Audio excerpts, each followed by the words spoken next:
Hello বন্ধুরা, পশ্চিমবঙ্গ সরকারের স্বপ্নের প্রকল্প হলো লক্ষ্মীর ভাণ্ডার স্কিম। এই প্রকল্পে রাজ্যের মহিলাদের জন্য বাংলার মহিলাদের স্বার্থে নির্মিত এই প্রকল্পের প্রতি মাসে মহিলাদের ব্যাংক অ্যাকাউন্টে ঢোকে 1000 টাকা এবং 1200 টাকা করে।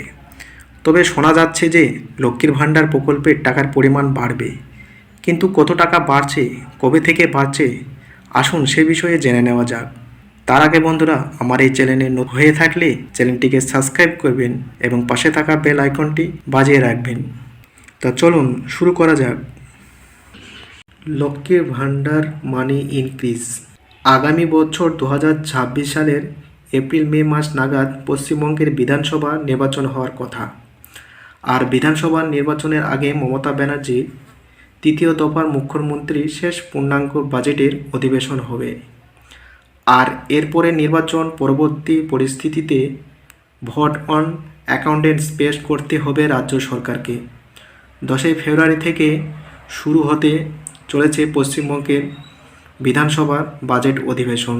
আগামী 12 ফেব্রুয়ারি রাজ্য বাজেটের পেশ করবেন অর্থমন্ত্রী চন্দ্রিমা ভট্টাচার্য।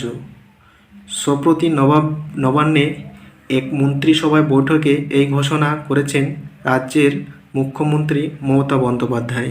লক্ষ্মীর ভাণ্ডারের প্রকল্পের টাকা বাড়ছে। ইতিমধ্যে নবান্নের সূত্রে জানা গিয়েছে যে এবারের বাজেটে মুখ্যমন্ত্রীর মমতা বন্দ্যোপাধ্যায়ের বেশ কিছু নতুন প্রকল্পের ঘোষণা করতে পারেন। পাশাপাশি আগে থেকে চালু থাকা বিভিন্ন জনকল্যাণকারী প্রকল্প যেমন লক্ষ্মীর ভাণ্ডার, রূপশ্রী ও কন্যাশ্রী ইত্যাদি প্রকল্পের সুবিধা বৃদ্ধি করার সম্ভাবনা রয়েছে। সাধারণত ভোটের আগেই পশ্চিমবঙ্গবাসীর উপর ইতিবাচক প্রভাব ফেলতেই এই উদ্যোগ নিয়েছেন বলে ধারণা করা হচ্ছে। গত নির্বাচনে লক্ষ্মীর ভাণ্ডার প্রকল্পটি মুখ্যমন্ত্রী মমতা বন্দ্যোপাধ্যায়কে ভোটে জয়ের দিকে এগিয়ে দিয়েছিল। অতএব এই প্রকল্পের মুখ্যমন্ত্রীর জন্য বিশেষভাবে গুরুত্বপূর্ণ। এই সূচনা হওয়ার পর থেকেই প্রকল্পটি ধীরে ধীরে লাখ লাখ মহিলার কাছে সাহায্য পৌঁছে দিয়েছে। আগামী দিনেও এই প্রকল্পে প্রচুর সংখ্যক মহিলার উপকার সাধন করবে সেই কথায় ধারণা করা যায়। অর্থাৎ এবার লক্ষ্মীর ভাণ্ডার প্রকল্পের টাকার পরিমাণ বাড়বে। মহিলাদের ব্যাংক অ্যাকাউন্টে 1000 ও 1200 টাকা বদলে অতিরিক্ত টাকা ক্রেডিট হবে। এখন প্রশ্ন হলো, কত টাকা বাড়বে? এখনও পর্যন্ত সেই বিষয়ে স্পষ্ট উত্তর না মিললেও বেশ ধারণা করা যায় কিছুদিনের মধ্যেই এই বিষয়ে জানতে পেরে যাবেন রাজ্যের মহিলারা।